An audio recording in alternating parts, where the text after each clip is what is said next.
Paradise Tamil. இன்னைக்கு வந்து ஒரு யூஸ்ஃபுல்லான வீடியோ தான் நம்ம பார்க்க போறோம். இப்போ இருக்கிற சிச்சுவேஷன்ல வந்து நம்ம எல்லாருக்குமே நம்ம ருட்டீனை கம்ப்ளீட்டா மாறி போயிருச்சு.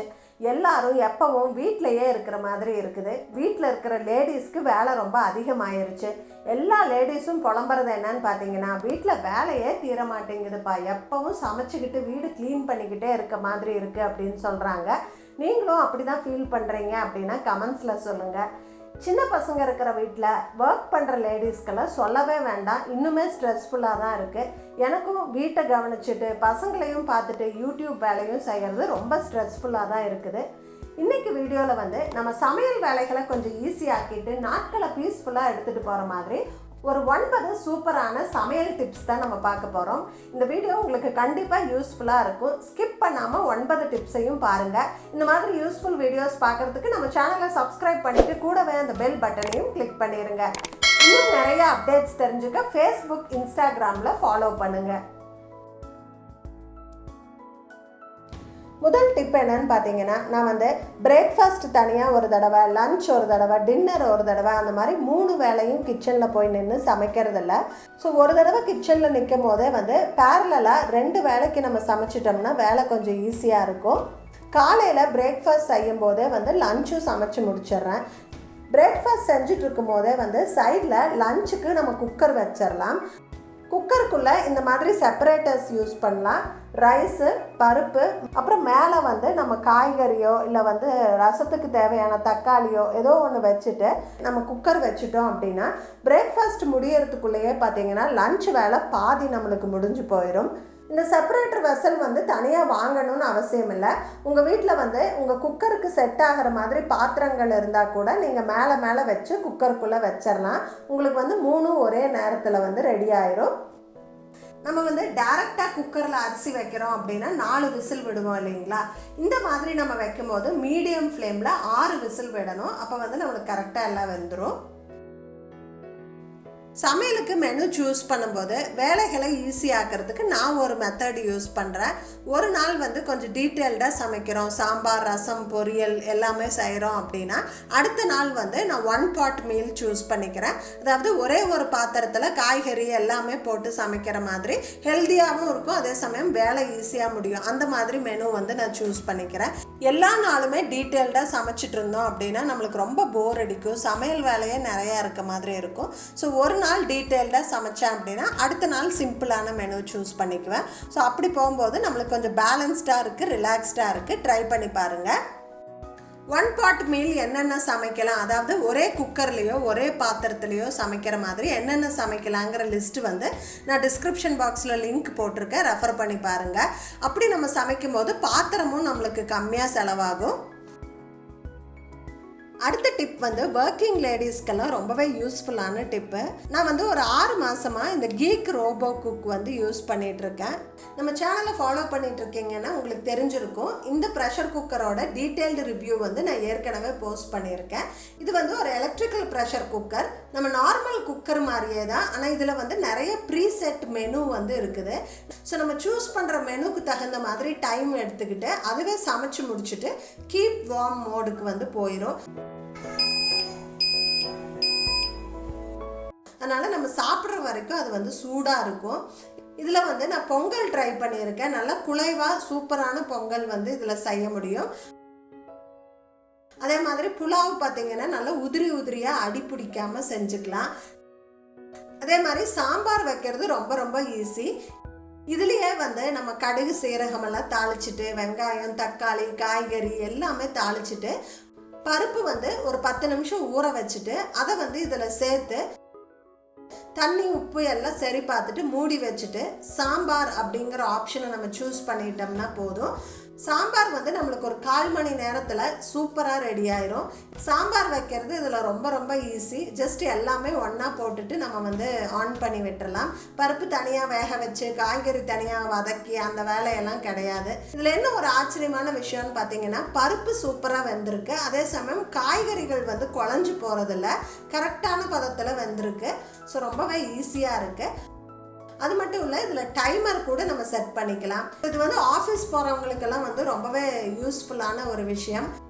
எலக்ட்ரிக்கல் குக்கரில் வேலை ஈஸிங்கிறதெல்லாம் ஓகே, ஆனால் இதெல்லாம் ஹெல்த்தியா அப்படின்னு தானே யோசிக்கிறீங்க.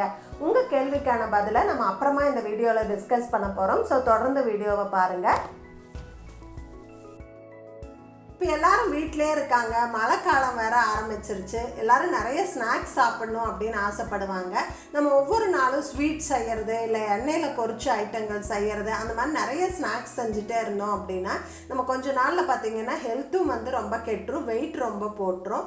அதனால் பார்த்திங்கன்னா கொஞ்சம் ஈஸியாக இருக்கிற ஸ்நாக்கு, அதே மாதிரி டேஸ்ட்டாக இருக்கிற மாதிரி ஸ்நாக்ஸ் வந்து கொஞ்சம் பல்காக செஞ்சு ஒரு வாரத்துக்கு ஆகிற மாதிரி ஸ்டோர் பண்ணி வச்சுக்கோங்க. வேலையும் கம்மியாகும், நம்ம அடிக்கடி அன்ஹெல்தி ஸ்நாக்ஸ் சாப்பிட மாட்டோம். இதுக்கு ஒரு பெஸ்ட் எக்ஸாம்பிள் பார்த்தீங்கன்னா பொரி வறுத்து வச்சுக்கலாம் நம்ம. ஸோ தேங்காய் எண்ணெயில் வந்து நிறைய பூண்டு, மிளகாய், கடுகு, கருவேப்பிலை எல்லாம் போட்டு பொரி நம்ம வந்து வறுத்து வச்சுக்கிட்டோம் அப்படின்னா தேவைப்படுறப்ப நம்ம டீ டைம்லலாம் கொஞ்சம் கொஞ்சம் சாப்பிட்டுக்கலாம். நான் வந்து பார்த்தீங்கன்னா ஒரு வாரத்துக்கு வேணுங்கிற மாதிரி ஸ்வீட்டும் வந்து கொஞ்சம் ஹெல்த்தியாக செஞ்சு வச்சுக்கிறேன். நான் வந்து ஓட்ஸ் வச்சு குக்கீஸ் ட்ரை பண்ணேன், ரொம்ப நல்லா வந்திருந்தது. ஒரு 10 நாள் வரைக்கும் ஸ்டோர் பண்ணிக்கிற மாதிரி நல்லா மொறுமொறுன்னு இருந்தது. அதுக்கப்புறமா பீனட் பட்டர், கார்ன்ஃப்ளேக்ஸ் எல்லாம் வச்சு ஒரு வித்தியாசமான பர்ஃபி வந்து ட்ரை பண்ணேன், அதுவும் ரொம்ப நல்லா இருந்தது. 10 நாள் வரைக்கும் ஸ்டோர் பண்ணிக்க முடிஞ்சது. இந்த பீனட் பட்டர் பர்ஃபி வந்து நான் ஏற்கனவே நம்ம சேனலில் போஸ்ட் பண்ணியிருக்கேன். ஸோ வீட்டிலையே வேர்க்கடலை வச்சு பீனட் பட்டர் பண்ணி அதில் எப்படி இந்த பர்ஃபி பண்ணுறதுன்னு நான் காமிச்சிருந்தேன். அந்த வீடியோவோட லிங்க்கு நான் டிஸ்கிரிப்ஷன் பாக்ஸில் கொடுக்குறேன், உங்களுக்கு தேவைப்பட்டால் நீங்கள் ரெஃபர் பண்ணிக்கோங்க. ஸோ டெய்லி ஸ்நாக்ஸ் செய்கிறத விட ஒரு 10 நாளைக்கு ஒரு தடவை இந்த மாதிரி ஒரு ஐட்டம் 2 ஐட்டம் பண்ணி நம்ம வச்சுட்டோம் அப்படின்னா நம்மளுக்கு வந்து டெய்லி ஸ்நாக்ஸ் செய்கிற வேலை மிச்சமாகவும் ஹெல்த்தியாகவும் இருக்கும். நான் வந்து ஒரு வாரத்துக்கு தேவையான இட்லி தோசை மாவை அரைச்சி ரெடி பண்ணி ஃப்ரிட்ஜில் வச்சுக்கிறேன். வாரம் முழுக்க நம்மளுக்கு மாவு ஃப்ரிட்ஜில் இருந்தாலே வந்து பாதி டென்ஷன் கம்மியாகும். நான் இட்லி தோசை மாவை ரொம்ப சிரமம் இல்லாமல் ஈஸியாக எப்படி அரைக்கிறது அப்படின்னு ஏற்கனவே ஒரு வீடியோ போஸ்ட் பண்ணியிருக்கேன். அரிசி உளுந்தெல்லாம் தனித்தனியாக ஊற வச்சு அதுக்கப்புறம் உப்பு போட்டு கை வச்சு கரைச்சி அந்த மாதிரியெல்லாம் நான் பண்ண மாட்டேன். நான் வந்து கையே வைக்காமல் ரொம்ப ஈஸியான மெத்தடில் எப்படி மாவு அரைக்கிறதுன்னு ஒரு வீடியோ போஸ்ட் பண்ணியிருக்கேன். நிறைய பேர் அதை ட்ரை பண்ணி பார்த்துட்டு ரொம்ப ஈஸியான மெத்தடாக இருக்குது, இட்லி சாஃப்டாக வருது, தோசையும் நல்லா வருது, நான் இப்போல்லாம் இப்படி தான் மாவாட்டுறேன் அப்படின்னு கமெண்ட் பண்ணியிருந்தீங்க. ரொம்ப ஹாப்பியாக இருக்குது பார்க்குறதுக்கு. நீங்கள் இன்னும் அந்த வீடியோ பார்க்கல அப்படின்னா டிஸ்கிரிப்ஷனில் லிங்க் கொடுத்துருக்கேன், பாருங்கள். அடுத்த டிப் என்னன்னு பார்த்தீங்கன்னா, இப்போ எல்லோரும் வீட்டிலே இருக்கும் போது பார்த்தீங்கன்னா நம்ம சாப்பிட்ற டைம் எல்லாம் மாறிடுது, பசி எடுக்க மாட்டேங்குது, நம்ம சமைக்கிற சாப்பாடு நிறைய மீதியும் ஆகுது. இப்போ மீதியான சாப்பாட்டை வந்து அடுத்த வேலைக்கு எப்படி நம்ம கொஞ்சம் மாற்றி நம்ம ரீயூஸ் பண்ணுறது அப்படின்னு நான் நிறைய வீடியோஸ் வந்து ஏற்கனவே போஸ்ட் பண்ணியிருக்கேன். இப்போ வந்து முட்டைக்கோஸ் பொரியல், உருளைக்கிழங்கு பொரியல், கேரட் பீன்ஸ் பொரியல் இதெல்லாம் மீதி ஆயிடுச்சு அப்படின்னா இதை மிக்சியில் போட்டு ஒரே ஒரு பல்ஸ் கொடுத்து எடுத்துட்டோம் அப்படின்னா இந்த மாதிரி துருவுன மாதிரி ஆயிரும். இதை வந்து நம்ம சப்பாத்தி பண்ணும்போது அதுக்குள்ளே வச்சு இப்படி ஸ்டஃப் பண்ணி நம்ம சப்பாத்தி பண்ணிட்டோம் அப்படின்னா நம்மளுக்கு ஸ்டஃப்டு பராத்தா வந்து டக்குன்னு ரெடி ஆயிரும். கூட தொட்டுக்கிறதுக்கு ஊறுகாய், தயிர் இருந்தாலே போதும். நம்ம அதுக்குன்னு சைட் டிஷ் வந்து செய்ய தேவையில்லை. ஸோ ட்ரை பண்ணி பாருங்கள். நான் ஏற்கனவே நிறைய வீடியோஸில் வந்து இந்த லெஃப்ட் ஓவர் ஃபுட்டை எப்படி ரீயூஸ் பண்ணுறதுன்னு நிறைய டிப்ஸ் அண்ட் ட்ரிக்ஸ் வந்து ஷேர் பண்ணியிருக்கேன்.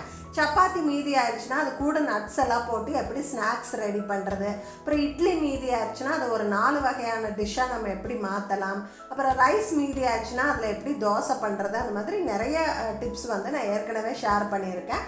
அதையெல்லாம் நான் ஒரு பிளேலிஸ்ட் மாதிரி பண்ணி நான் டிஸ்கிரிப்ஷனில் லிங்க் கொடுக்குறேன், நீங்கள் ரெஃபர் பண்ணி பார்த்துக்கோங்க. அடுத்த டிப் வந்து பார்த்தீங்கன்னா, நீங்கள் மைக்ரோவேவ் யூஸ் பண்ணுறவங்களா இருந்தீங்கன்னா உங்களுக்கு இந்த டிப்பு ரொம்பவே யூஸ்ஃபுல்லாக இருக்கும். இப்போ பூரி மசால் பண்ணுறதுக்கு, மசால் தோசை, இல்லை உருளைக்கிழங்கு வறுவல் எல்லாம் பண்ணுறதுக்கு உருளைக்கிழங்கு வேக வைக்கணும் அப்படின்னா நம்ம வந்து ஈஸியாக அவனில் வேக வச்சிடலாம். உருளைக்கிழங்கு நல்லா கழுவிட்டு இந்த மாதிரி கத்தியில் நிறைய இடத்துல இப்படி ஓட்டை போட்டுக்கோங்க. இதையெல்லாம் வந்து ஒரு செராமிக் தட்டில் நான் அடுக்கியிருக்கேன். கிளாஸ் பிளேட்டும் நீங்கள் யூஸ் பண்ணலாம். இதில் வந்து ஒரு 1/4 டம்ளர் அளவுக்கு தண்ணி விட்டுக்கிறேன். இதை வந்து அப்படியே நம்ம மைக்ரோவேவில் வச்சு மைக்ரோவேவ் ஹையில் 8 நிமிஷம் வச்சோம் அப்படின்னா சூப்பராக உருளைக்கிழங்கு வந்துடும். 8 நிமிஷத்தில் பாருங்கள் சூப்பராக சாஃப்டாக வெந்துருச்சு. கொஞ்சம் ஆற விட்டுட்டு நம்ம தோல் உரிச்சிக்கலாம். ஸோ நம்மளுக்கு உருளைக்கிழங்கு வந்து நல்லா ஸ்டிஃபாக வெந்திருக்கும். நம்ம தண்ணியில் வேக வைக்கும் போது கொலன்னு ஆயிரும் இல்லைங்களா, அந்த மாதிரி ஆகாது. ஸோ இதில் வந்து நம்ம உருளைக்கிழங்கு வறுவல் எல்லாம் பண்ணும்போது ரொம்ப நல்லாயிருக்கும்.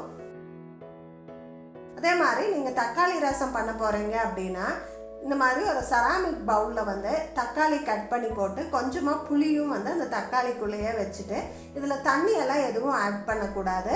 இதை வந்து மைக்ரோவேவில் வச்சுட்டு மைக்ரோவேவ் ஹையில் 5 நிமிஷம் வச்சு எடுத்தீங்க அப்படின்னா இந்த மாதிரி சாஃப்டாக வந்திருக்கும். இதை கரைச்சி நம்ம ரசம் பண்ணிக்கலாம். நம்மளுக்கு வந்து டக்குன்னு வேலை முடிஞ்சிடும். நிறைய பேர் வந்து எலக்ட்ரிக்கல் ப்ரெஷர் குக்கர், எலக்ட்ரிக்கல் அவன் இதெல்லாம் யூஸ் பண்ணுறதெல்லாம் தப்பு, இதெல்லாம் ரொம்ப ஹெல்த்துக்கு கேடு அப்படின்னெல்லாம் இந்த வாட்ஸ்அப் ரூமர்ஸு அதெல்லாம் நம்பிட்டு நம்ம நினச்சிட்ருக்கோம். நம்ம தெரியாத விஷயங்கள் எல்லாமே தப்புங்கிற முடிவுக்கு நம்ம வந்துடக்கூடாது. நான் இதை பற்றி கூகுள்லலாம் படித்து பார்த்தேன். நிறைய வெளிநாடுகளில் இந்த மாதிரி ப்ராடக்ட்ஸ் எல்லாம் பல வருஷமாக யூஸ் பண்ணிட்டு தான் இருக்காங்க. இதை பற்றி நிறைய ரிசர்ச்சும் பண்ணியிருக்காங்க. இதிலெல்லாம் சமைக்கிறது வந்து ஹெல்த்துக்கு கேடுங்கிற மாதிரி ப்ரூஃப் வந்து எதுலேயுமே வரல. இப்போ உங்களுக்கு டைம் இருக்குது, நீங்கள் ஹோம் மேக்கராக இருக்கீங்க, நான் வீட்டில் மண் பாத்திரத்தில் சமைச்சு அதெல்லாம் மெயின்டைன் பண்ண முடியும்னு நினச்சிங்கன்னா நீங்கள் அந்த மாதிரி மெத்தட்ஸ் வந்து சூஸ் பண்ணலாம். எனக்கு ரொம்ப ஸ்ட்ரெஸ்ஃபுல்லாக இருக்குது, குழந்தைங்கள வச்சுட்டு ஒர்க்கும் பார்த்துட்டு என்னால் இத்தனை வேலையை சமாளிக்க முடியலன்னு நினைக்கிறவங்க வேலைகளை ஈஸியாக்கிறதுக்கு வேண்டி இந்த மாதிரி 1-2 யூஸ் பண்ணுறதுல தப்பு இல்லை. இது வந்து என்னுடைய கருத்து. அகைன் இட்ஸ் வந்து பர்சனல் சாய்ஸ் தான். உங்கள் ப்ரிஃபரன்ஸ் எதுவோ நீங்கள் அந்த மாதிரி செய்யுங்க. இந்த டிப்ஸ் எல்லாம் ஃபாலோ பண்ணால் சமையல் வேலைகளை கொஞ்சம் சீக்கிரமாக முடிச்சுட்டு கொஞ்சம் ரிலாக்ஸ்டாக நம்ம நாட்களை வந்து நம்ம எடுத்துகிட்டு போகலாம். இதை தவிர நீங்கள் ஏதாவது டிப்ஸ் எல்லாம் யூஸ் பண்ணிகிட்டு இருக்கீங்க இந்த லாக்டவுனுக்கு ஏற்ற மாதிரி அப்படின்னா கமெண்ட்ஸில் சொல்லுங்கள். எல்லாருக்குமே யூஸ்ஃபுல்லாக இருக்கும். நான் இன்றைக்கி இந்த வீடியோவில் ஷேர் பண்ண டிப்ஸ் எல்லாம் உங்களுக்கு ரொம்ப யூஸ்ஃபுல்லாக இருந்திருக்குன்னு நினைக்கிறேன். இந்த டிப்ஸ் பிடிச்சிருந்தா எனக்கு ஒரு லைக் கொடுங்க. உங்கள் ஃப்ரெண்ட்ஸ் அண்ட் ஃபேமிலி கூட ஷேர் பண்ணிக்கோங்க. மறக்காமல் நம்ம குயின் பீ பேரடைஸ் தமிழ் சேனலை சப்ஸ்கிரைப் பண்ணிடுங்க. தேங்க்ஸ் ஃபார் வாட்சிங். Bye bye.